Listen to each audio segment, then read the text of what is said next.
Assalamualaikum warahmatullahi wabarakatuh. Baiklah, sebelumnya saya akan memperkenalkan diri dulu.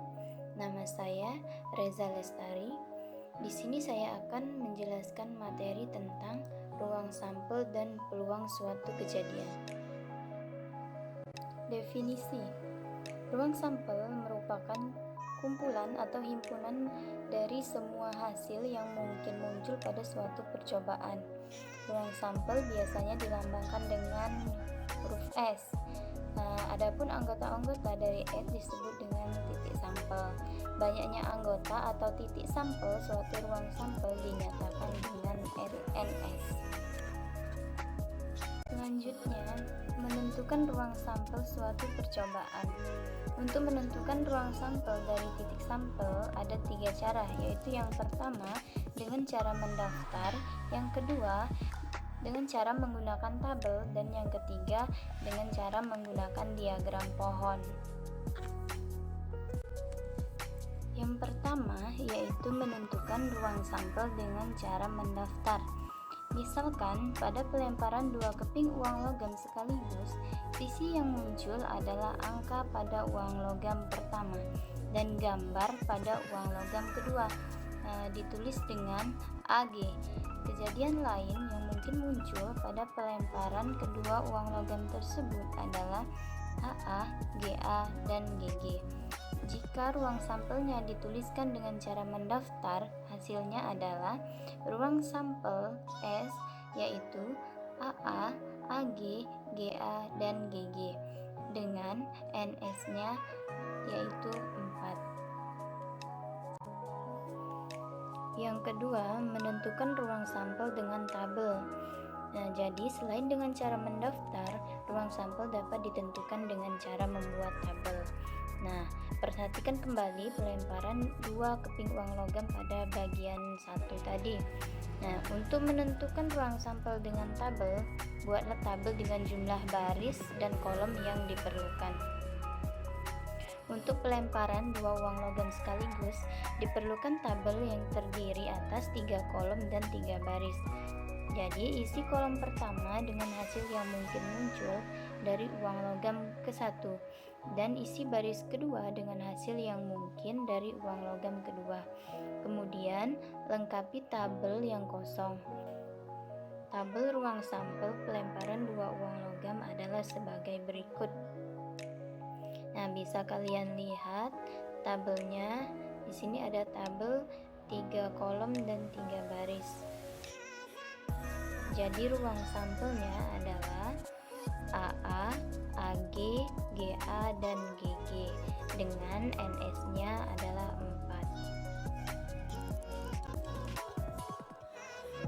Selanjutnya, yang ketiga yaitu menentukan ruang sampel dengan diagram pohon. Cara lain yang digunakan untuk menentukan ruang sampel selain mendaftar dan menggunakan tabel yaitu dengan diagram pohon.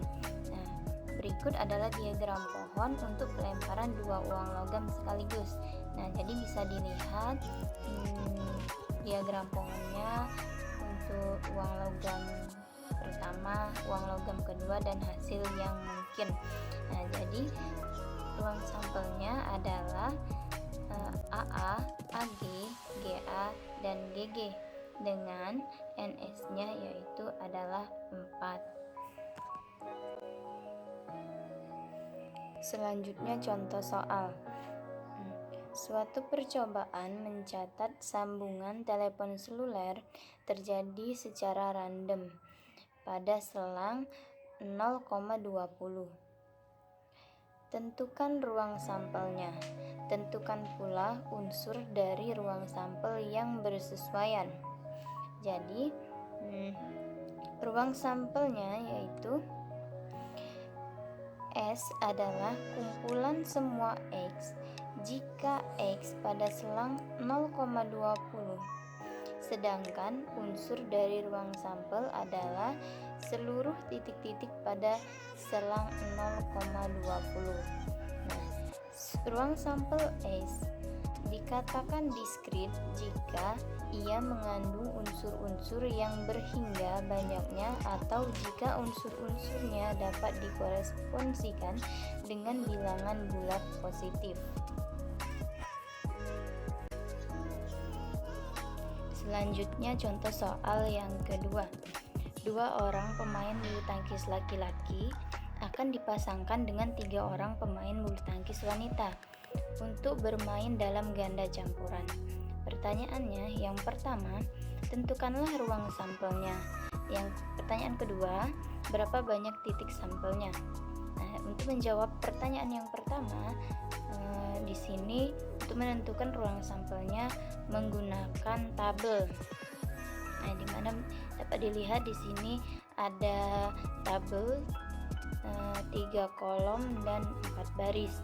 Nah, karena tadi ada 2 orang pemain bulu tangkis laki-laki dan 3 orang pemain bulu tangkis wanita.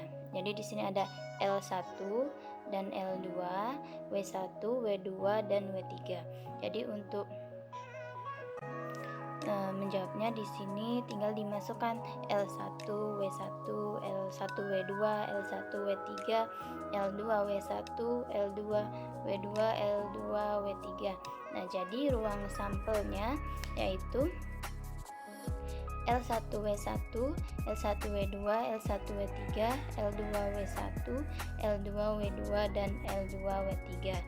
Nah, jadi sudah terjawab untuk ruang sampelnya. Kemudian untuk titik sampelnya, berapa banyak titik sampelnya?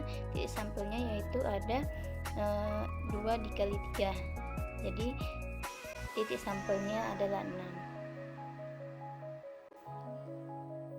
Selanjutnya, peluang suatu kejadian.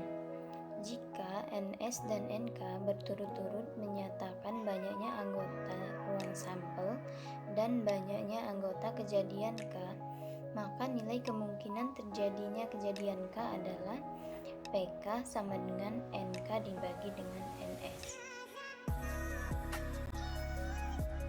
Contoh soal, sebuah dadu dilempar 1 kali. Tentukan nilai kemungkinan munculnya bilangan genap. Nah, jadi yang pertama kita cari dulu ruang sampelnya. Ruang sampel dari dadu dilempar 1 kali yaitu 1, 2, 3, 4, 5, dan 6. Maka NS-nya 6. Kemudian kejadiannya untuk bilangan genap yaitu 2, 4, dan 6. Maka NK-nya 3. Kemudian peluang kejadian PK NK dibagi dengan NS. Tadi sudah didapat NK-nya yaitu 3 dan NS-nya 6. Jadi 3/6. Nah, dari 3/6 bisa disederhanakan lagi menjadi 1/2. Jadi peluang munculnya bilangan genap adalah 1/2. Baiklah, sekian penjelasan dari saya mengenai materi ruang sampel dan peluang suatu kejadian. Jika ada yang kurang jelas atau ada yang ingin ditanyakan, silakan hubungi saya melalui email atau akun media sosial saya. Wassalamualaikum warahmatullahi wabarakatuh.